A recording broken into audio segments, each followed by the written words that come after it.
숙면의 3대 요건, 바로 이 세 가지를 저는 들겠습니다.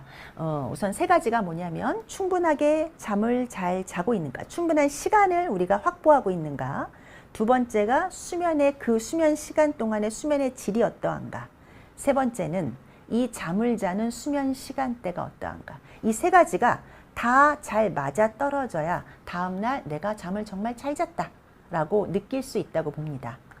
하나씩 볼까요? 수면 시간이 짧은 경우에 우리가 가장 흔히 일상에서 마주치는 것은 졸음운전이죠. 미국에서 트럭 운전하시는 분들의 가장 사망사고 57%가 수면 부족이라고 알려져 있고요. 미국의 대형 철도 사고, 트럭 사망 사고가 대부분이 졸음운전으로 알려져 있기 때문에 미국이나 유럽에서 선진국에서는 이 직업적인 운전자들, 대중교통을 운행하는 사람들의 수면 습관이나 수면의 질 평가에 굉장히 많은 노력을 기울이고 있고요. 나라에서 지원금을 줘서 수면 검사를 시행하게 하고 엄격하게 수면 시간을 확보할 수 있도록 돕습니다. 결국 그게 공공의 이득과 안전을 도모하는 길이거든요. 근데 아직 우리나라는 거기에 대한 개념이 그리 많지는 않아요. 국내에 10년간 고속도로 교통사고율을 보면 이건 직업운전 아니고 졸음이나 과속, 이런 과속을 빼고 졸음, 그 밑에 주시태만 운전자 기타 요인이 다 졸음운전이라고 합니다. 라고 따지면 전체 한 40~50%죠.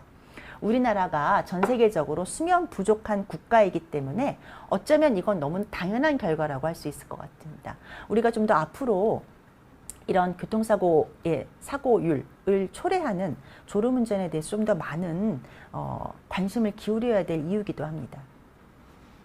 그러면 단순히 졸아서 수면 시간 짧으면 졸아가지고 사고가 나는 게 가장 큰 문제일까요? 네, 그것도 문제예요. 작업장에서의 안전사고, 교통사고 다 문제인데요. 그 외에도 여러 가지 질병을 일으킨다는 데서 큰 문제가 있습니다. 우선 비만 지수랑 볼게요.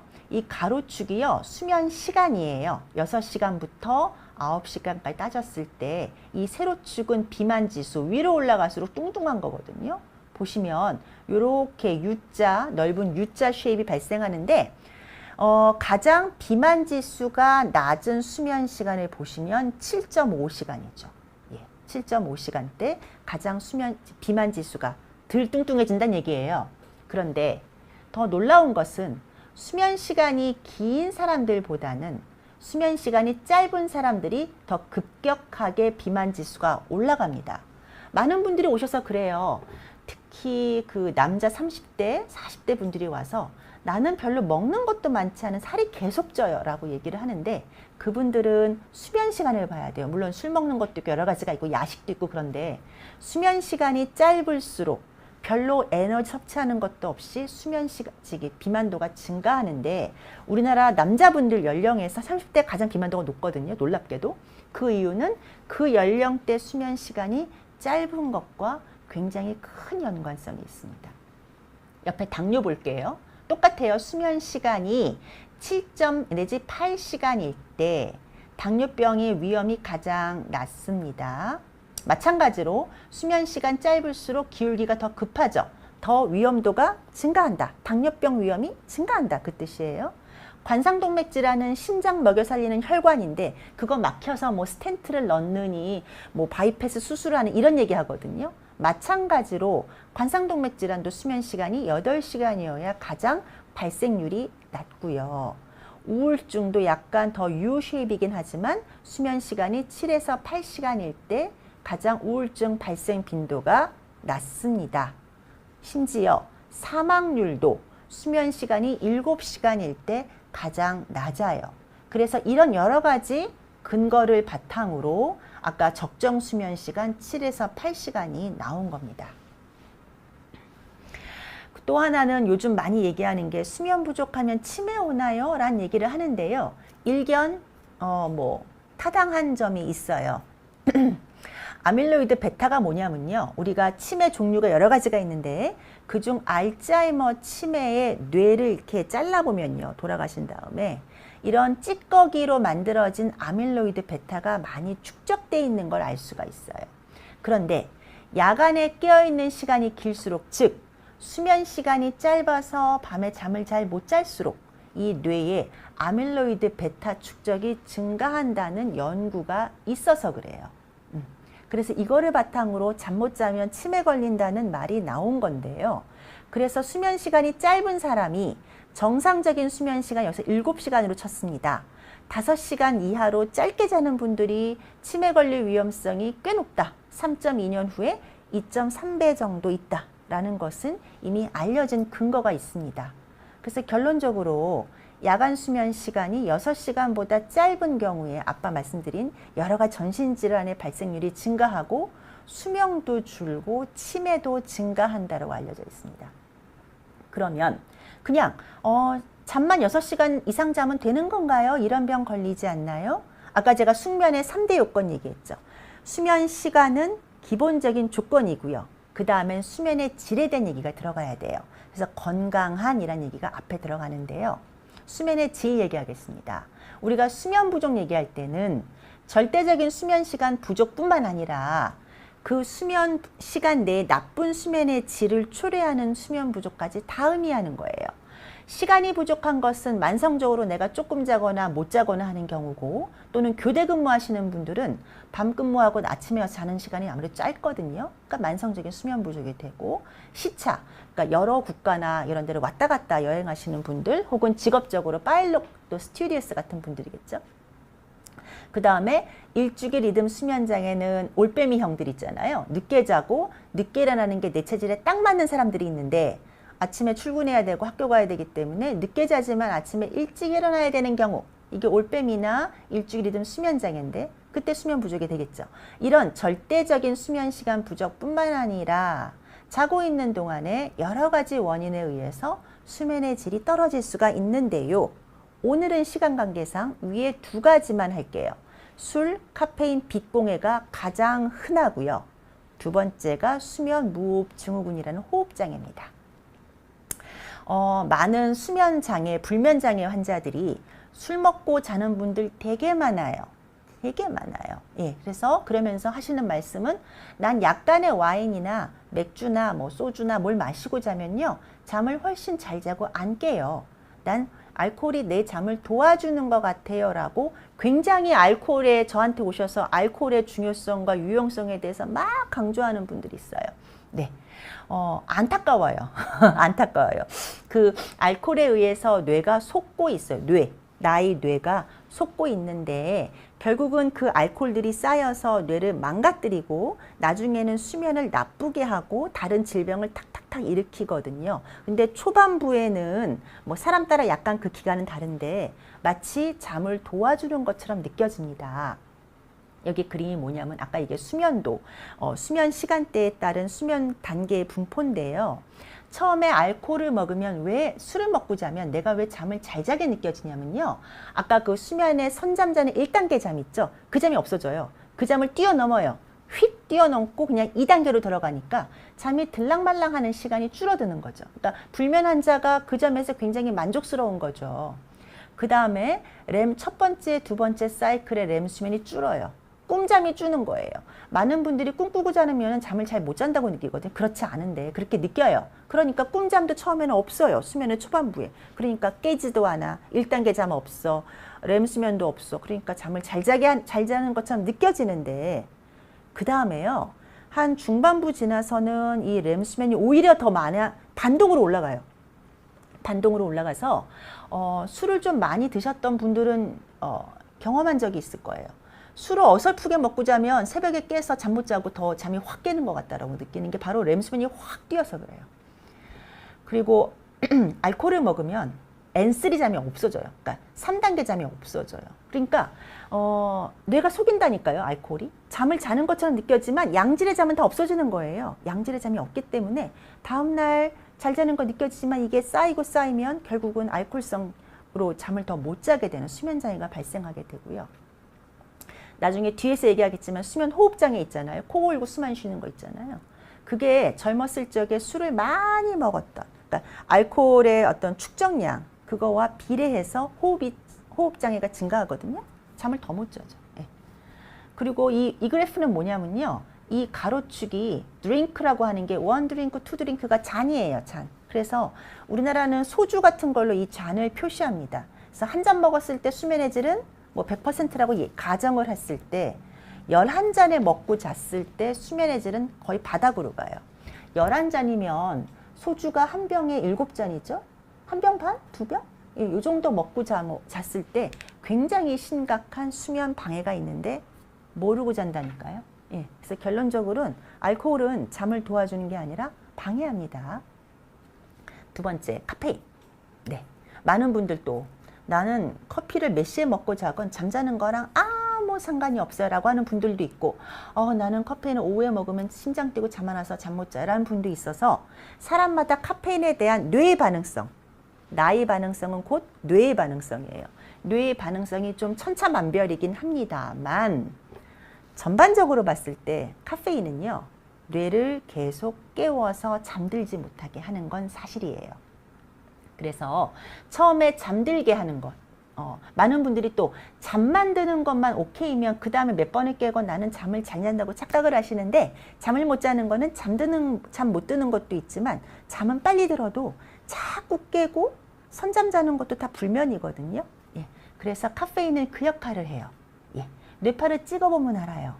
그러니까 1단계, 2단계, 3단계, 램 이렇게 쭉 잠이 들어가야 되는데 카페인을 먹잖아요. 그러면 1단계를 좀 오래 가거나 2단계 가도 다시 1단계로 올라오거나 3을 내려가지를 않아요. 3을 내려가지가 않고 램을 잘 안 가요. 그러니까 1, 2 하다가 끝나니까 좋은 잠 하나도 안 나오죠. 그러니까 선잠 잔다, 깨지는 않더라도 내가 완전히 각성해서 깨어있지는 않더라도 중간에 다음날 아침에 선잠 잔 것 같아, 잠을 잘 못 잔 것 같다고 느끼는 것은 카페인이 톡톡히 그 역할을 합니다. 여기 있는 거는요, 카페인을 대조군과 자기 직접 먹었을 때, 3시간 전에 먹었을 때, 6시간 전에 먹었을 때 얼마나 잠을 짧게 자는가, 중간에 깨있는 게 많은가를 조사한 거라서 보시면 얼핏 한 카페인 200에 400 먹은 거거든요. 카페인 200이요. 스타벅스, 톨, 조금 그 정도가 한 잔에 한 110에서 200까지 들어있어요. 약간 좀 종류마다 다르긴 한데. 그러니까 한두 잔 정도 먹은 건데요.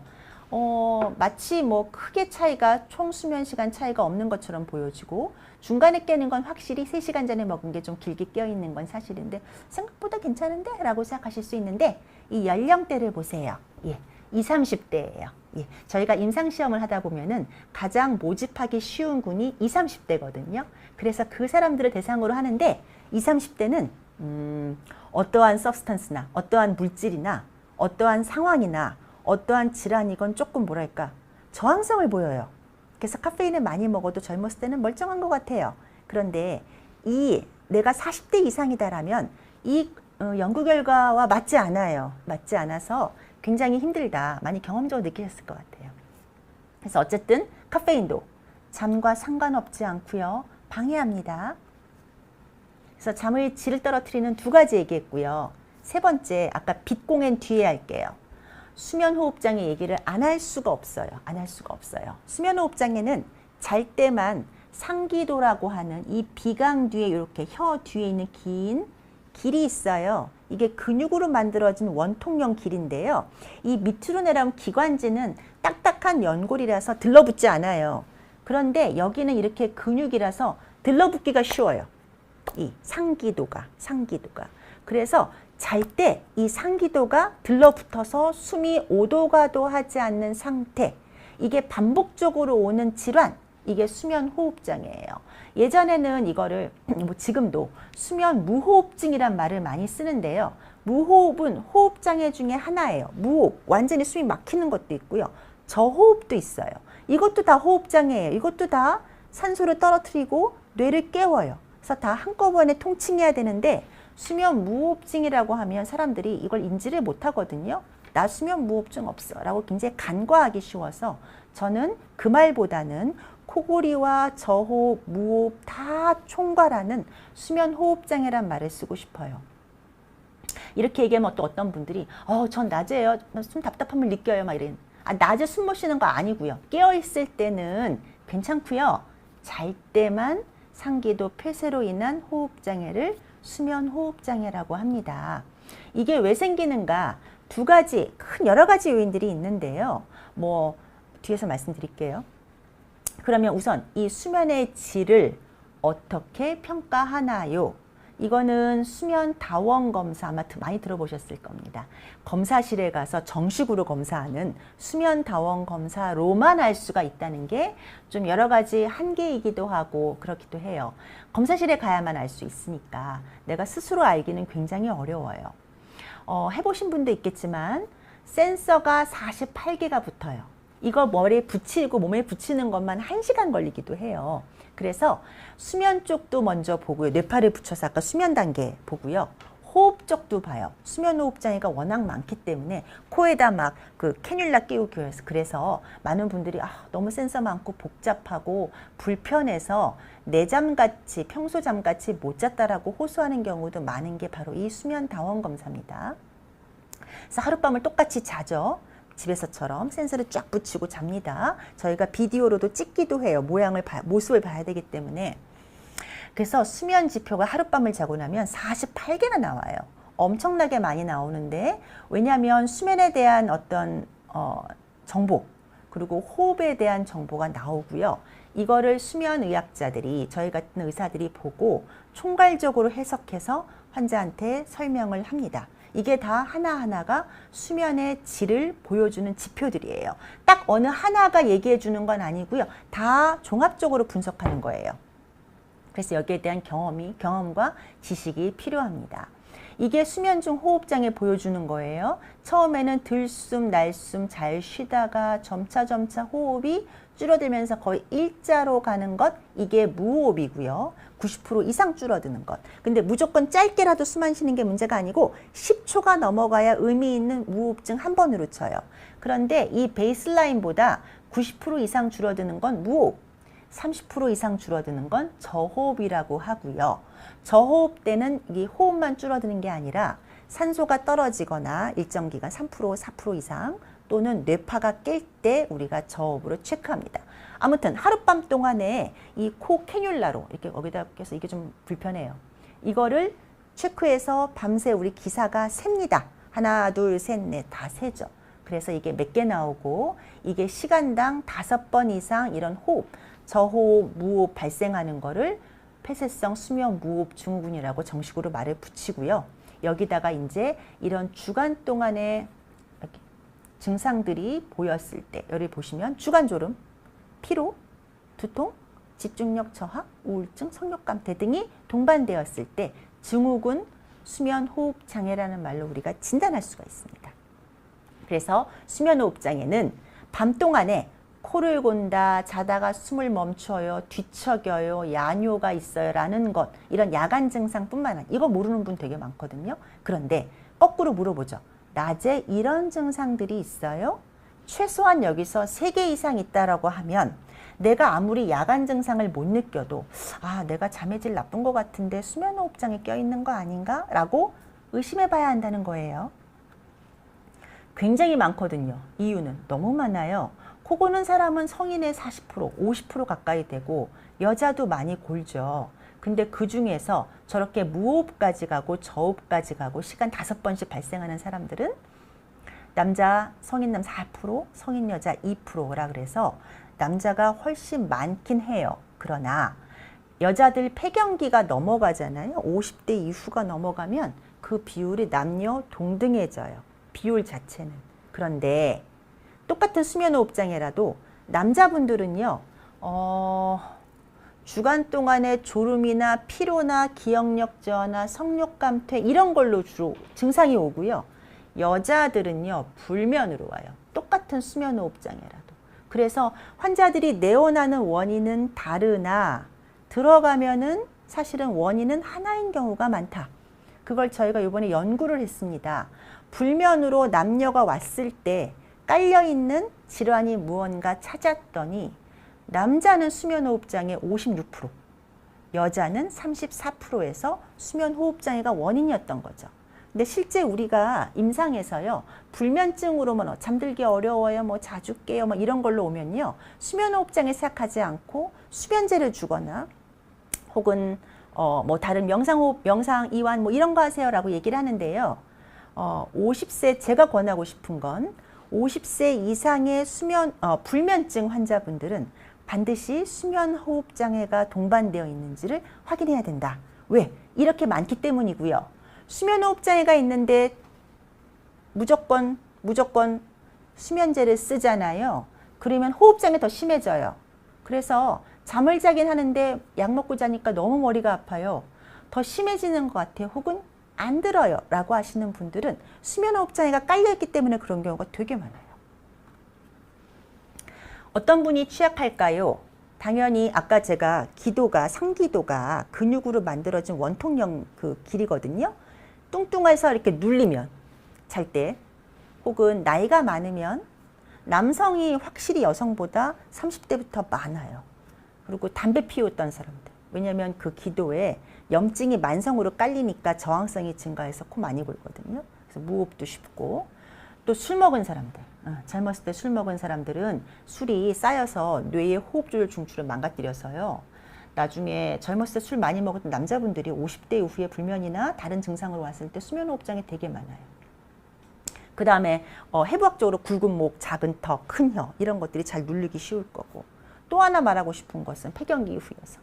네, 여성 호르몬이 없어지면서 아마 이게 수면호흡 장애를 좀 예방했던 것 같아요. 폐경 전에는. 그런데 폐경 이후에는 이렇게 빼짝 말고 작고, 이전에 우리 생각에 수면호흡 장애 이렇게 뚱뚱하고 막 이런 남자분들이 생길 거라 생각하는데, 빼짝 마르고 작은 할머니가 오셔서 잠을 못 자는데 수면 검사해 보면 수면호흡 장애예요. 예, 그래서 그런 분들을 뭐 인지행동 치료나 수면제를 주기보다 양압기 치료해야 되는 경우가 더 많아요. 그래야 좋아지는 경우가 있어서 폐경기 이후에 불면증 환자들한테서는 수면호흡 장애를 반드시 수면의 질 평가로 넣어야 된다. 얘기하고 싶고, 술 주량과 수면호흡 장애와의 매우 높은 연관성을 저희가 연구해서 발표한 바도 있습니다. 그래서 결론적으로 40대 이후에요. 40대 이후에 주간 피로감이 너무 심해요. 식곤증 너무 힘들어요. 상쾌하지 않은 잠의 가장 흔한 원인은 수면 호흡 장애입니다. 동반되는 증상, 뇌에 의해서 뇌 기능을 망가뜨려서 졸음증이 오고요. 집중력, 기억력 저하오고, 치매 위험성이 증가하고, 뇌졸중도 증가하고요. 심장 혈관 쪽으로는 혈압도 높이고, 협심증, 심근경색의 위험성도 증가시키고, 심장을 부전시키고 부정맥이 증가합니다. 치료, 우리가 다 같이 아는 모든 병의 근본 치료 원칙, 금주와 금연이 진짜 너무너무 중요해요. 더불어서 체중 감량과 규칙적인 수면 습관까지 가지면 굉장히 많이 좋아지는데요. 이럼에도 불구하고 연령이 50대 이상인 분들은 양압기라고 하는 상기도 양압기라는 이런 공기를, 방 안의 공기를 압축시켜서 넣어서 아까 쪼그라들었던 상기도를 열어줌으로써 산소가 오도가도 하지 막혔던 것을 풀어주고, 이로 인해 산소 떨어지는 걸 예방하고 뇌가 깨지 않게 해서 뇌 건강과 심장 혈관 건강을 지키는 양압기를 매일매일 사용하도록 하는 게 가장 효과적인데요. 우리나라 분들이 제일 싫어하는 게 매일매일 뭔가 하는 거거든요. 그래서 이 상기도 양압기를 처음에는 잘 쓰시다가 장기적으로 썼을 때 막 절반 이상이 막 떨어져 나가요. 그런데 요새는 2018년부터 보험 급여가 돼서 조금 나아지긴 했는데, 아직도 많은 분들이 이걸 매일 쓰는 거 너무 불편하고요, 뭐 귀찮고요, 뭐 관리도 해야 되고요, 싫어요 라고 얘기해서 막 포기하고, 뭐 수술하면 안 돼요, 혹은 뭐 옆에 마우스피스 끼는 것도 있다던데요 라고 하는데요. 여기 생존율을 보이세요? 10년의 생존율이 이렇게 차이가 나요. 양압기 쓴 그룹, 쓴 그룹. 생존율이 왜 떨어지냐면요, 신장혈관, 뇌혈관 질환 때문에 그래요. 이 코골이 수술이라는 거 있잖아요. 그리고 구강내 장치는요, 모든 분들한테 다 쓸 수 있는 게 아니에요. 이거는 이비인후과 선생님도 동의하시는 바, 굉장히 환자 선정을 잘해야 돼요. 상기도 연조직을 떼어내는 거예요. 이 편도라든가 갑자기 말이 생각이 안 나는데, 예, 여기 우블라라고 하는 데인데요. 요거가 굉장히 길고 여기가 굉장히 복잡하게 돼 있어서 확실히 숨 쉬는데 좀 도움이, 방해가 될 것 같다는 분들은 할 수도 있습니다만 이것도 마찬가지로 연령이 증가하면은 수술을 해도 그 뒤가 막히는 상기도가 막히는 건 여전할 수가 있어요. 그래서 굉장히 젊은 사람이 해야 된다. 젊은 사람 중에서 아데노이드나 편도가 커져 있거나 이 소프트 티슈 연조직이 늘어져 있는 분들한테 제한적으로 할 수 있다는 말을 꼭 해드리고 싶어요. 모든 수면호흡장애 환자가 다 수술해서 좋아진다라고 얘기하기 어렵습니다. 그건 구강내 장치도 마찬가지입니다. 이렇게 생겼거든요. 그래서 기계가 연결되어 있지 않으니까 편한 점은 있지만, 그러니까 모터가 연결되어 있지 않으니까 시끄럽지 않고 간단하죠. 그런데 이게 하악을 앞으로 좀 이렇게 당긴 이렇게 상태로 고정시키는 거라서요. 하룻밤 자고 나면 다음날 아침에 턱관절이 좀 아플 수도 있고 통증이 있을 수도 있고 치열이 변화가 될 수도 있어요. 하지만 이것도 선택적으로 쓰면은 효과를 보는 경우도 있기 때문에 이 3번과 4번은요. 그냥 본인이 환자가 선택하는 게 2번이 싫어서 하는 게 아니고요. 굉장히 전문가랑 상의해서 선택적으로 시행해야 된다. 그래야 효과가 있다라는 말씀을 꼭 드리고 싶습니다. 마지막으로 수면 시간과 질만 만족하면 되지 않나요? 아니요. 이 세 번째도 굉장히 중요한 얘기예요. 교대 근무를 예를 들게요.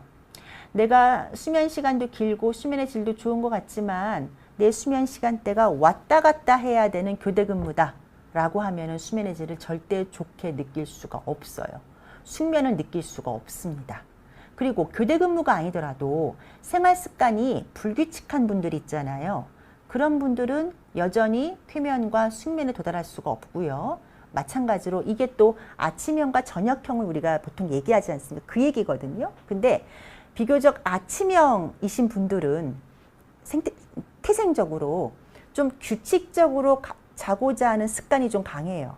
근데 저녁형은 굉장히 자유로워지거든요. 늦게 자고 늦게 일어나는 분들은. 그래서 수면 시간대가 불규칙해질 가능성이 굉장히 높고 저녁형일수록 수면의 질에 그래서 전반적으로 숙면을 못한다고 느끼는 경우가 되게 많아요. 이 얘기 잠깐 할게요. 우리는 이렇게 내가 자고 깨고 우리 몸 전체, 우리 신체에는요. 위장, 뭐 스킨, 여기 피부, 뭐 간, 다 시계가 들어있어요. 각각 시계, 각각의 시계가 들어있고요. 각자 자기의 리듬을 가지고 움직이고 있습니다. 그래서 이 리듬이 규칙적일 때 가장 그 조직의 최고의 성과를 내요. 최고의 효율을 내요. 위장관 같은 경우는 가장 좋은 소화 기능을 낼 수가 있고 간 같은 경우는 가장 좋은 해독 효과를 낼 수가 있는 거예요. 이게 생체 시계의 규칙성이 있을 때 보장되는 겁니다. 그런데 이 생체 시계 각각 다 있는데 이거를 중앙에서 컨트롤하고 이렇게 오케스트라, 그러니까 잘 조화를 이루게 하는 게 바로 뇌 안의 생체 시계예요. 뇌 안의 생체 시계. 그게 모든 거를 마스터로 이렇게 유지하고 있는데요. 나의 그 뇌 안의 생체 시계를 가장 건강하고도 가장 좋은 성과, 효율성을 낼 수 있게 하는 가장 좋은 큐가 바로 규칙적인 자고 깸이에요. 규칙적으로 자고 규칙적으로 깨야 나의 생체 시계 가장 건강해요. 중앙의 생체 시계 가장 건강해야 내 각 몸의 모든 장기와 세포에 있는 시계가 정상적이고 건강해지는 거예요. 그래서 옛날부터 유치원 때부터 선생님들과 부모님들이 일찍 자고 일찍 일어나고 규칙적으로 살아야 한다는 얘기를 하는 거예요. 이게 모든 그 후의 건강을 보장하기 때문에 그래요. 예를 들어서 취침 시간이 11시고 기상이 6시 이 시간이 아주 규칙적인 사람은요. 아침 6시에 혈압이 가장 올라가고요. 10시에 각성도가 제일 높고요. 오후 5시에 심혈관계 효율이 가장 높고요. 밤 9시에 잠을 자는 호르몬이 분비가 돼요. 그래서 각각 내 시간대에 내가 가장 잘할 수 있는 어떤 시간대가 정해져 있는 거예요. 그런데 이 자고 깨는 시간, 이 센트럴의 생체 시계가 이게 불규칙해서 센트럴의 기능이 떨어져 있는 사람들은요. 이런 것들이 없어요. 내가 언제 각성도가 높은지, 내가 언제 운동 능력이 가장 높아지는 시기인지, 언제 내가 자고자 하는 호르몬이 나오는지가 없어요. 언제 배고픈지도 없어요. 그래서 항상 하루 종일 멍하거든요. 이거는 근본적으로 불규칙한 생활 습관 때문에 그렇습니다. 근데 이런 불규칙한 생체 리듬이요. 단순히 그냥 멍하고 집중이 안 되고 근활력이 떨어지는 것뿐만 아니라 이게 도미노식으로 모든 레벨에서 문제를 일으켜서 결국 어디까지 가냐면요. 세포 내에 유전자 레벨에 암까지 가요. 암까지 유발할 수 있다는 게 요즘 연구 결과입니다. 그래서 그냥 단순하게 자고 깨는 거 내 맘대로 해야지 라는 게 그런 단순한 문제가 아니라 이게 장기적으로 쌓였을 때 신체 건강과 뇌 건강을 악화시킬 뿐만 아니라 암과 같은 문제도 일으킬 수 있고 그거 외에도 감정장애까지 일으킬 수 있어서 우울감이라든가 불안장애도 굉장히 촉발시키고 악화시킬 수 있습니다.